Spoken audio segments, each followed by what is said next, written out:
Thank you very much, Brian. That's great. Thank you. Right, I'd also like to welcome to the stage Mark Devonshire. Mark is, in his day job, he's head of client delivery for NTT, but spends an inordinate amount of time actually assisting the GSA as our vice chairperson. Far too much. Right. Okay, so we've got a really packed agenda. So we've kind of split the agenda that this morning is going to be focused on all the major trends impacting strategic sourcing. And the afternoon is really focused on talent, the people, the professionals, and upskilling that talent. So over the course of today, we're going to be looking at what is strategic sourcing, where's the strategic sourcing industry going, what's happened to outsourcing, because outsourcing is a terminology that we're sort of like moving out and replacing with strategic sourcing. We're going to be looking at the fantastic panel of buyers looking at strategic sourcing function and how companies are re-engineering themselves. Then we're going to be looking at the sourcing ecosystem and really focusing on the importance of startups and SMEs within the sourcing ecosystem before moving to the afternoon's agenda, where we will be launching the GSA's competencies and capabilities framework and looking at the skill sets required in strategic sourcing moving forward. And then that all culminates at the end of the day with our celebration for the professional awards. So not all of you are coming to that. I wish you all were, and you're very, very welcome. If you're not already registered, do join us. Graham said that we're going to be sliding down the banister later. We're not going to be doing that, Graham. That's not allowed, okay? Not allowed. So without further ado, I'd like you guys to get onto your mobile phones and get on to our social media. So we really want to make a lot of noise about what we're actually doing and discussing here today. My background is I'm a very simple country girl, and my parents have always focused on me maximising value for money. So we've paid an additional £500, which is a huge amount of money, to ensure that we've got dedicated Wi-Fi here. So the Wi-Fi is really good. I really want you guys to max that and use it. So if you could use these Twitter tags, that would be great. But most importantly, if you can get onto Slido. So there's an app called sly.do. And that has the agenda for today in it, but it's also got our online voting system and our polling system. So we want to have active discussion. We're going to be asking you questions, and those answers are going to go straight onto the screen. So please, can you all now download Slido? I'm watching you. I can see who's not doing it. It's a good vision here. So yeah. Download Slido, and our tag is S882. So there will be a question coming up very, very soon for you to actually answer. Okay, I'm giving you a few seconds just to make sure. S882, okay? What for? Huh? Debbie? Debbie? Dash, hyphen, normal hyphen, GSA hyphen 2019. Good question, Stephen, thanks for that. At least it shows that you're doing it, that's good, brownie points. Okay, so the first question, just to test that you're online and that it's all working, is, we put Slido up, do you have a recognised strategic sourcing function if you're an enterprise buyer? Or if you're on the service delivery side, do you believe your clients have a recognised strategic sourcing function? It's a simple yes or no question. If you can put Slido up, Debbie. Oh, it's on that one, yeah, thanks.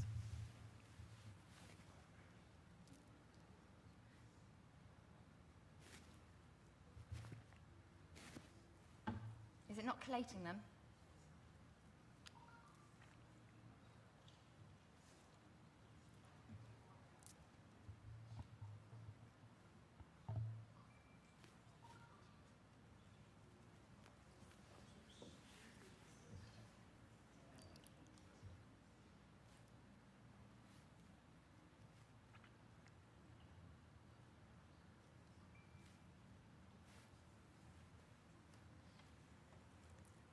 Right, there's definitely more than, my eyesight's terrible, 26 people in the room, so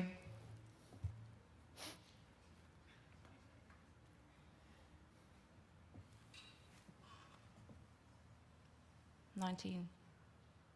Come on, guys, participate, please.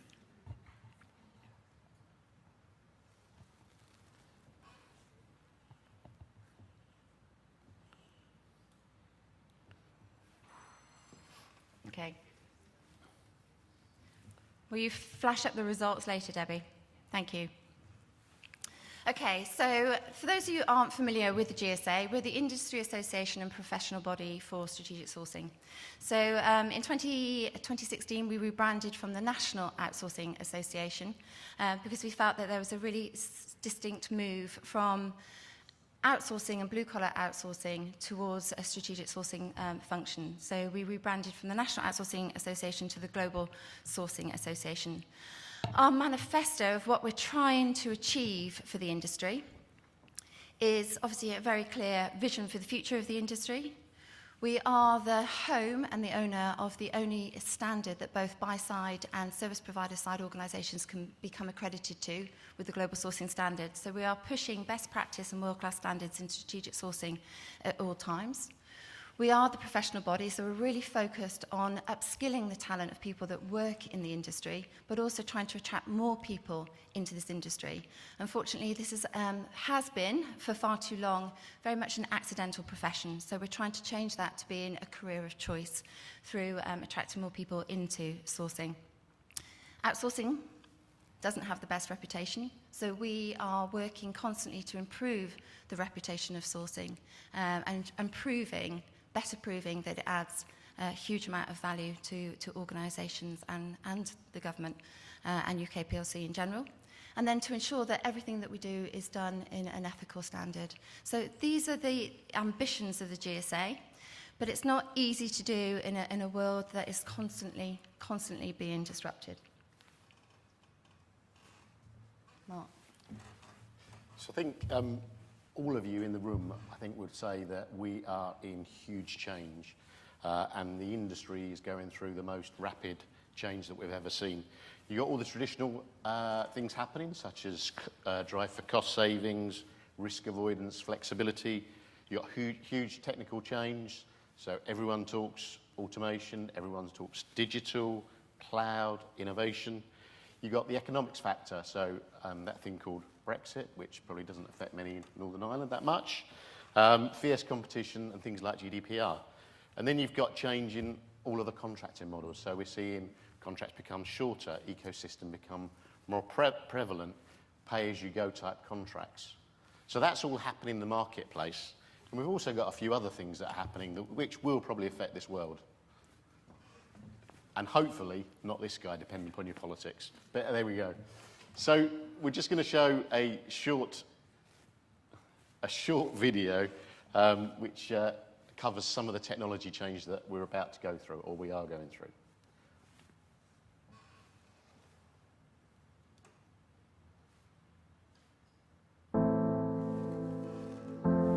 Did you know that the world is living a new equilibrium?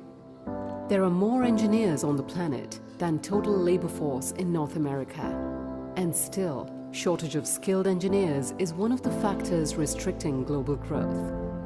In that context of talent scarcity, 80% of the new engineering graduates come from Asia and Eastern Europe.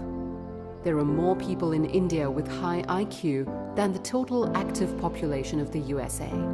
And for every one baby born in the United States of America, there are 7 in India. Did you know that the way we work is changing? The amount of technical information is doubling every year. So, for engineers starting a 3-year degree, half of what they learn in their first year is outdated before they graduate. In 2017, 1 out of 4 millennials left their job, a ratio 3 times higher than non-millennials. Did you know that the world is accelerating?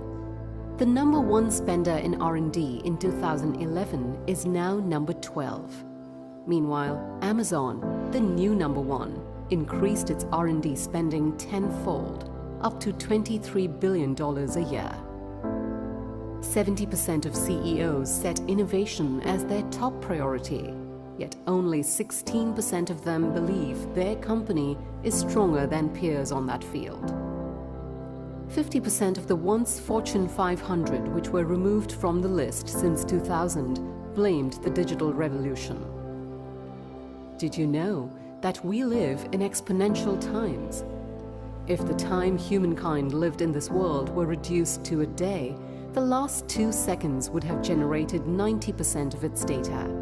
In 10 seconds, the amount of data that humanity creates is 1,000 times the data stored in the world's largest library. 5G will allow you to download a 2-hour high-definition movie in less than 2 seconds. By 2020, 5G will connect more than 30 billion smart devices. By 2030, the numbers will grow to 115 billion. That's why the 5G market is expected to grow at a 100% CAGR by 2025. Did you know that the times they are a-changin'? 5% of cars sold in 2017 in USA, Europe, and China are electric or hybrid.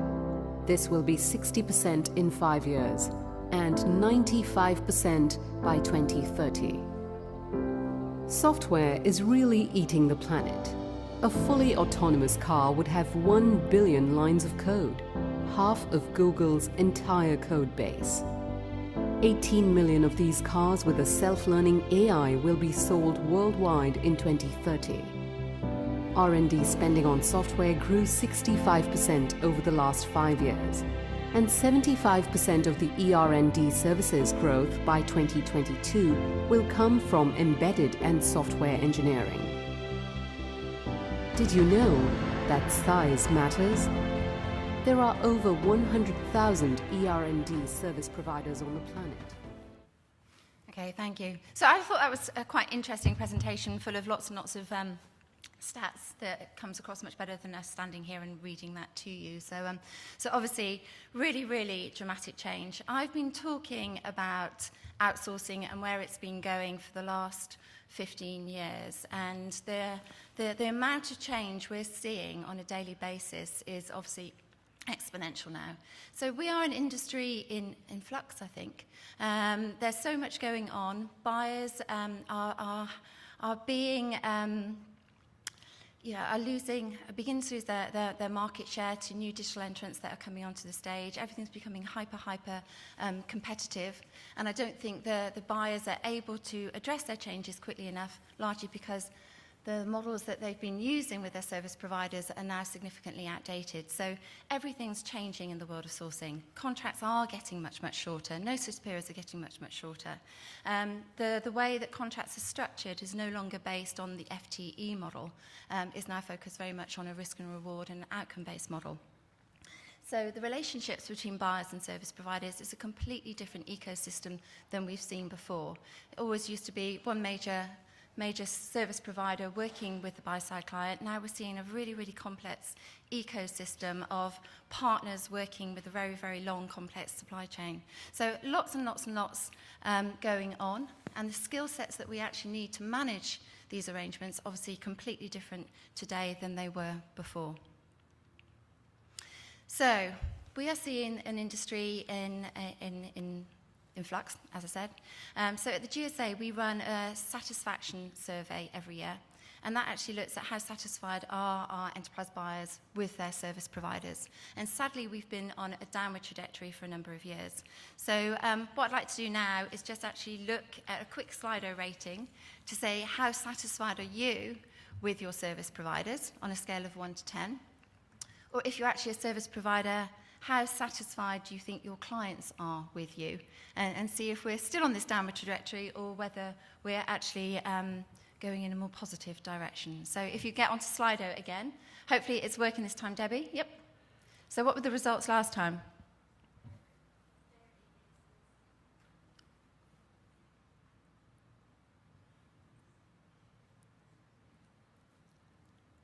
And for this question, could you keep the service providers anonymous, please? Can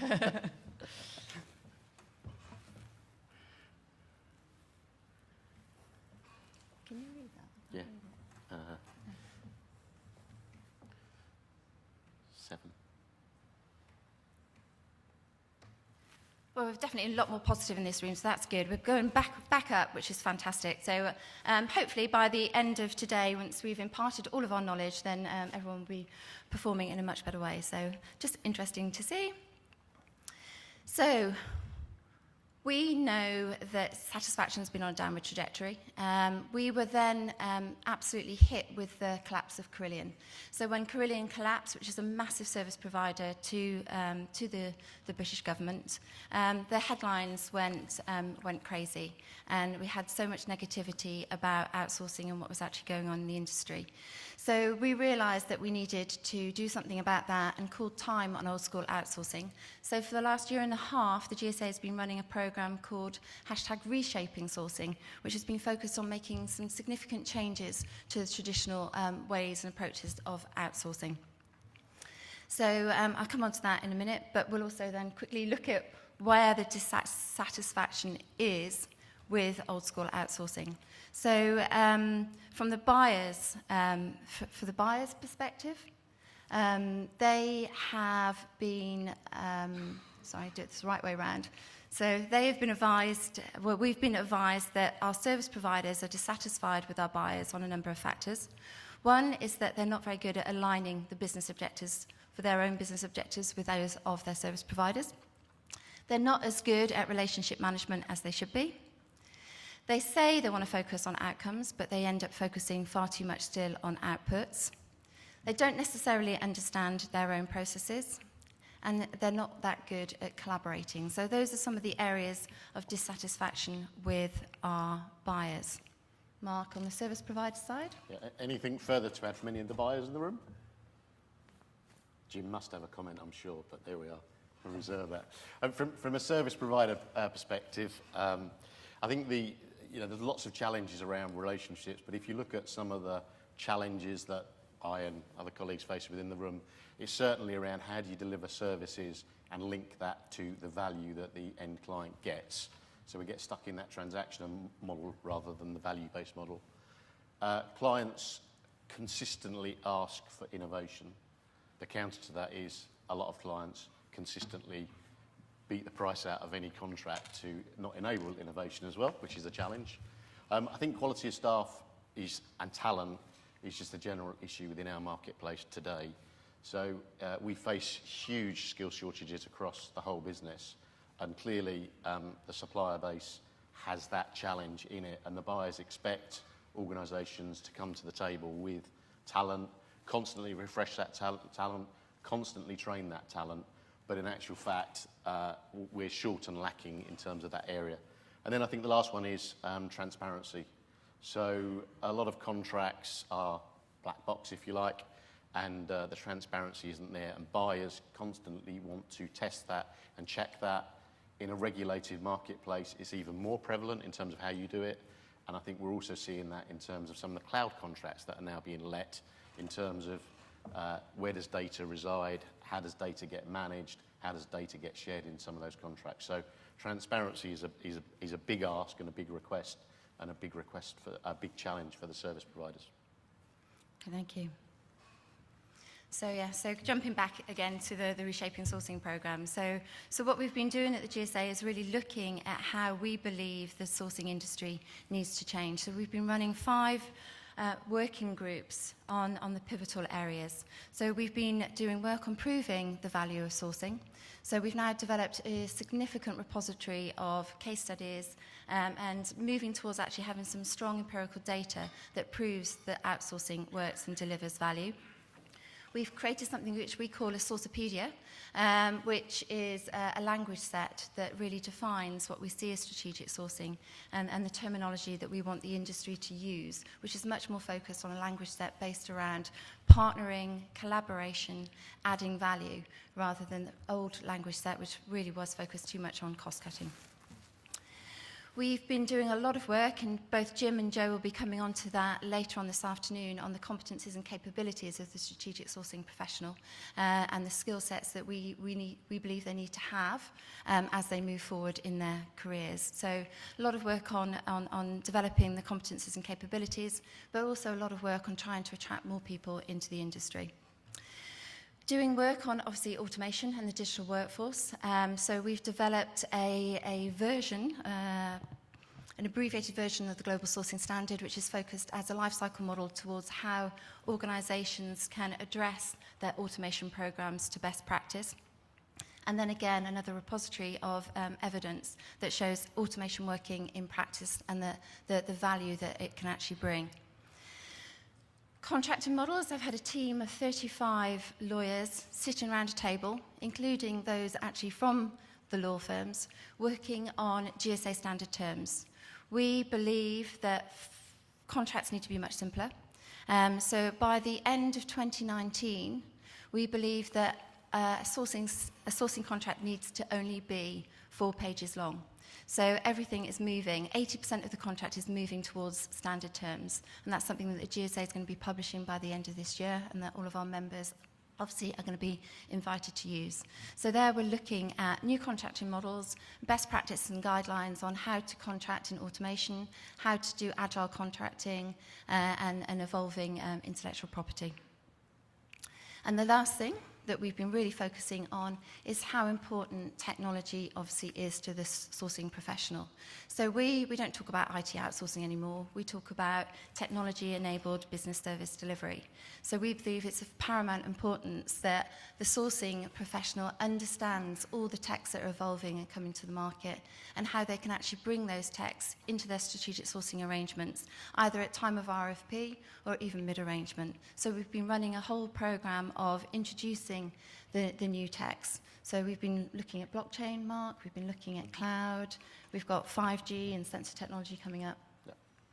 Okay, so that just gives you a little bit of an overview. And the last thing that we've been working on, which we'll be coming on to later, is an industry code of conduct for how we want our members to actually partner with new players, startups, and the SME community in general. So just wanted to give you an overview of the program that the GSA is running to help our members change and adapt in these really dynamic and disruptive times. So best way of me actually describing the way that I see things changing is to probably give you a little bit of a case study. So the company that won the GSA award for the best strategic sourcing function, I think last year, was GSK. So GSK realised that they were in a very difficult situation. They were beginning to lose market share to new competitors that were coming on in and were able to bring new products to market much more quickly than they were themselves. So they did an internal review to actually try and assess why they were performing so badly. And a lot of it actually came down to the way that they were developing their products, working with legacy players, and the way that they were actually running their own R&D. So they found that they were being too slow and not agile enough to actually bring new products to market. So they completely reinvented their approach and set up a strategic sourcing function and changed the way that they actually interact and operate with their players. So they moved from their RFPs taking over 6 months to their RFPs taking less than 6 weeks, to their contracts being 180 pages, down to their contracts being 6 pages, to their payment terms being, on the whole, closer to 90 days, to actually making their average payment terms to be 14 days, and in some cases, their payment terms are 0 days. So they will actually pay a startup or an SME, a partner, on the day of signing the contract to give them the cash flow that they actually need to enable them to run their business and innovate for GSK. So that's an example of one company and how it's completely changed the way that it works with partners to enable it to better compete in this really fast-moving digital economy. But GSK is just one example. So we're seeing that across the board. And right now, I think about 60% of the FTSE 250 have a recognised strategic sourcing function that they are trying to re-engineer to work in a completely different way so that they can better add value to their businesses and better compete in the marketplace by working differently within the sourcing ecosystem. So that's sort of what we see changing right now. And so whoever worked out, you can do questions, Slido, congratulations. So we'll do some questions at the end, but please do keep questions flowing and we'll answer them at the end. I think the other thing that clearly is happening in the market, so a lot of contracts are reducing spend. So if you look at some of the contracts that are let in the marketplace, these days it's normal at a renewal to expect savings of 30 to 40% on the existing price. Automation is prevalent in everything we do, and again, the figures that we talk about in terms of savings through automation can range anywhere between 20 and 60% that we're seeing. Offshoring, nearshoring is still absolutely relevant and critical to our marketplace. And then you've got disruptions such as cloud, again, which is reducing cost of commodity or day-to-day services. Yet, the true fact is that the marketplace is spending more than it's ever on IT and shared services, and that's increasing year on year. So in EMEA, we see it going up by just under 4% year on year, and globally, just under 5%. And if you look at the spend areas that are increasing, now clearly cloud is very obvious, but in actual fact, we're seeing a swing in terms of bringing some of the services back onshore. So we're seeing commodity services still offshore or nearshore, but we are seeing nearness and proximity to clients onshore being much more prevalent. And we're seeing increases in consulting spend, actually, quite significant increases in consulting, DevOps areas and such forth. So digital means, and digital is changing the buying pattern as well. So if we look at the IT services and BPO or shared services coming from the business now, it's increasing year on year, and it's quite a dramatic increase. Again, another trend that we're seeing, so there's multiple buyers in each client that we're now addressing or have to address. Next slide, Kerry. So I think we've seen some of the technology, and many of you know me that I can talk at length about all of these technologies because I am a technical guru. Obviously, many people don't know me. Jitin does, clearly. So I think if the video talked around 5G, and 5G is the next step change in terms of the exploitation of IT and the use of digital and IT in everyday lives. So if we look at the realisation of some of the things that are happening in the marketplace, so we talk around Internet of Things and everything being connected, but 5G truly enables IoT to come to life. So we will see a further explosion in devices across everything we do in our daily lives. I'm sure in every conversation you have, automation is prevalent in some way and AI is prevalent. We've also got the changes in technology. So cloud is just de facto now. However, local compute power and edge computing is now becoming more and more relevant, especially when you add 5G to it. Blockchain, so blockchain cryptocurrency, we talk about it. Is it really used in industry yet? Is it really used in transactions? Partly, yes. However, we will see that becoming utilised in the next 3 to 5 years, we believe. And I think the other thing is, in terms of quantum computing and computing being used to maybe develop drugs or perform real analysis, is again going to go through a step change. The last bit is we operate in a world where digital ethics and privacy is becoming more and more and more important to us. And we will see significant improvements in that space. So I think spend is going up, and these are some of the areas that we will see prevalent over the next few years that come to the fore. So for CPOs in the room, or buyers in the room, we talked around transformation and we talked around setting the right change in the marketplace around value-based services, business transformation. But this is a survey from Deloitte last year, and these are the key headlines. I just want to pick out 4 key headlines. Cost is still the primary focus in buying. Yeah. So again, we've got that challenge around cost being the driver. How do you actually do value-based services? How do you bring in innovation? Secondly, the CPO does have the support of their organisations. So they've got the right foundation for change. However, transformation and the things that the CPO typically buys, sorry if I'm being challenging to CPOs in the room, is actually transformation is relatively low. So the balance is still on commodity-based services rather than value-based or transformation-based services.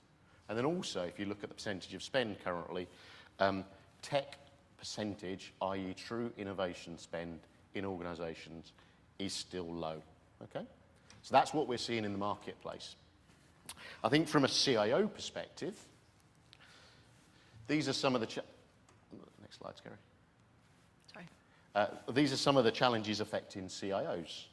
So in terms of the change that the CIO needs to go through, so if you look at how CIOs currently operate, a lot of CIOs operate quite operationally. They have to have a rigid, tight focus around cost, and it's a cost-driven business.